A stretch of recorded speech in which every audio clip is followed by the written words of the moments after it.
পর্ব ৭ পঞ্চম অংশ।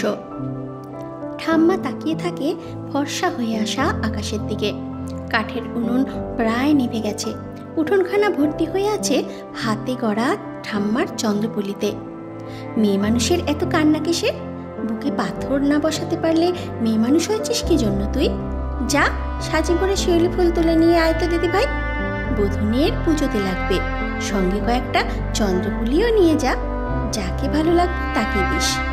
জীবনে বিলিয়ে দেওয়ার চেয়ে আনন্দ আর কিছুতেই নেই রে।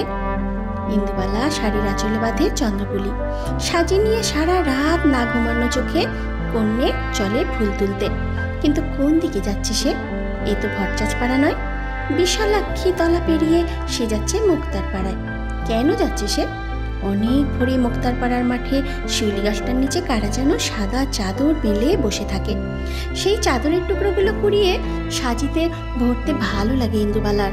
শরতের এই ভোরেও কেমন যেন হেমন্তের হাওয়া দিচ্ছে, শিরশির করছে গা।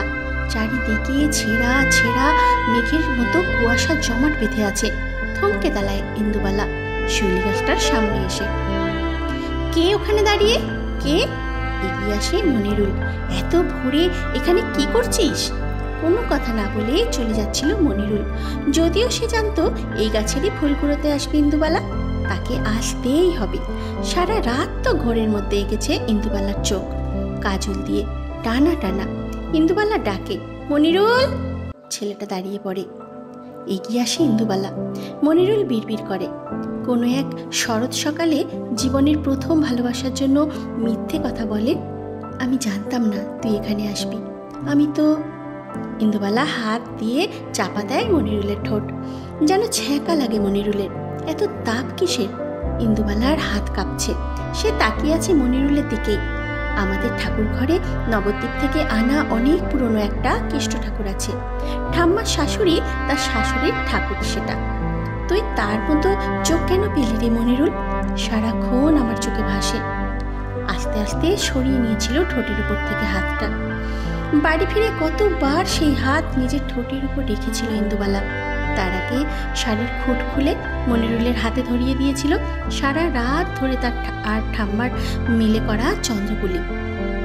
ঠাম্মা বলেছে যাকে ভালো লাগবে তাকে দিস।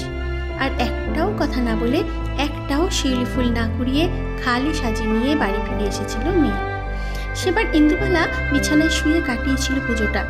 ধুম জ্বরে দশমীর সকালে দেখেছিল তার জানালার কাছে রাখা আছে এক মুঠো শিউলি ফুল।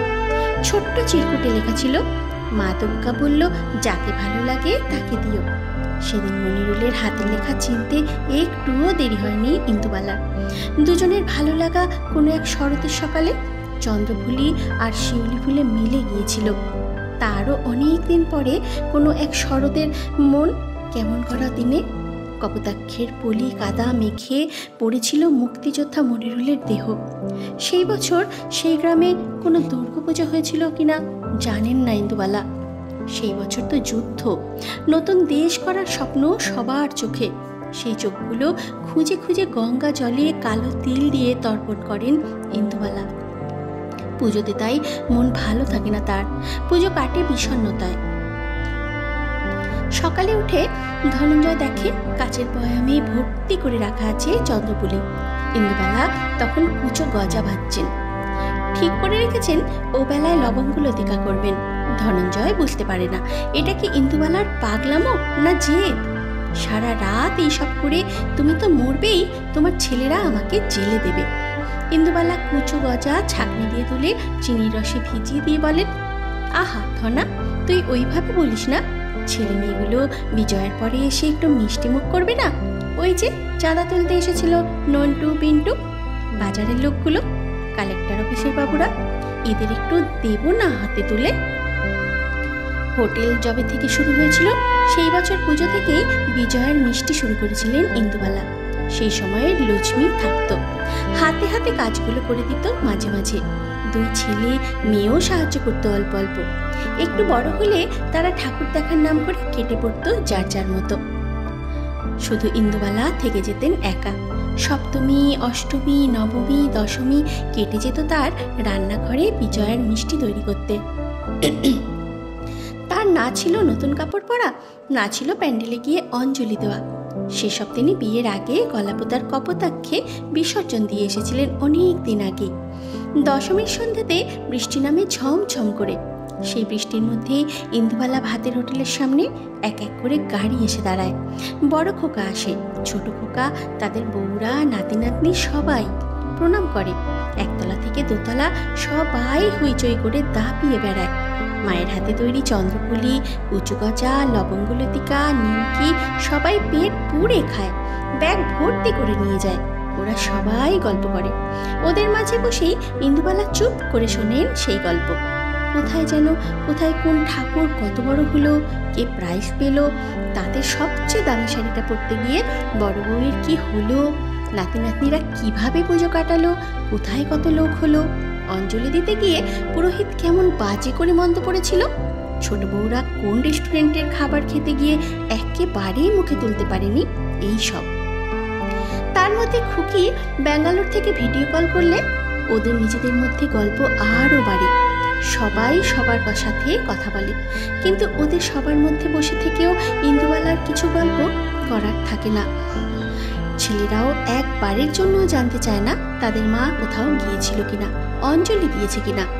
তারা জানে তাদের মায়ের ধর্ম কর্ম সব ওই একটি, ইন্দুবালা ভাতের হোটেল। ঠাকুরের আপ্তবাক্য যা সারা জীবন ধরে মেনে চলেছেন, জীবে প্রেম। আর কে না জানে খাওয়া ছাড়া প্রেম সম্পূর্ণ হয় না। তাই ইন্দুবালা ভাতের হোটেল নামের এক নির্জন দ্বীপে ইন্দুবালা সেই ভালোবাসার পসরা সাজিয়ে রাখেন। সবাই আসে তাদের ভালোবাসা ভাগ করে নেয়, কিন্তু ইন্দুবালার কিছু ভাগ করার থাকে না। তিনি শুধু অফুরন্ত বিলিয়ে চলেন তার স্মৃতি রান্নার এক পদ থেকে অন্য পদে। যারা বুঝতে পারে তারা একটু বেশি আনন্দ পায়, আর যারা খাবারের সাথে মজে থাকে তারা শুধু রসনায় মজা পায়, ভেতরের মানুষটার নয়। অনেক রাতে শুতে এসে প্রতি বছরের মতো এবছরেও ইন্দুবালা তার হিসেবের খাতা টেনে নেন। একটা সাদা পাতায় লাল কালিতে লেখেন শুভ বিজয়া। সেটা যে কাকে লেখেন, কেন লেখেন, আজ পর্যন্ত কেউ জানে না।